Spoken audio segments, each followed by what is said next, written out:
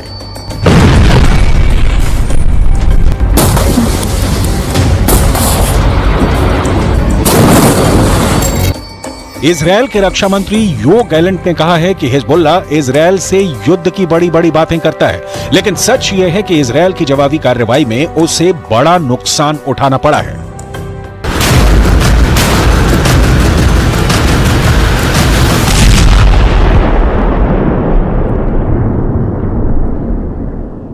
ולא קל לתושבי הצפון. יש דבר אחד שאני יכול לומר לכם על זה, וזה שלחיזבאללה וללבנון הרבה יותר קשה. זה קל לדבר מהבונקר ולשאת הצהרות. בסופו של עניין יש שם מעל 450 הרוגים למחבלים. इसमें कोई शक नहीं कि गाजा, इजरायल और लेबनान का वॉर जोन इस वक्त बहुत एक्टिव है। इजरायल और हिजबुल्लाह लगातार एक दूसरे पर हमला कर रहे हैं और अब डर है कि हिजबुल्लाह 2006 वाले प्लान को दोहराएगा। 2006 में हुई किडनैपिंग के दौरान इजरायल और हिजबुल्लाह के बीच युद्ध भी हुआ था, जिसमें दोनों तरफ बड़ा नुकसान हुआ। 2006 में हिजबुल्लाह और इजरायल के बीच 34 दिन तक युद्ध चला था। तब इजरायल के 121 सैनिकों को मिलाकर 160 लोग मारे गए थे, जबकि हिजबुल्लाह के 250 लड़ाकों समेत लेबनान के 1000 लोगों की मौत हुई थी। यह युद्ध संयुक्त राष्ट्र के दखल के बाद सीज फायर के साथ खत्म हुआ और इजरायल को लेबनान से पीछे हटना पड़ा था। और चलिए इस बीच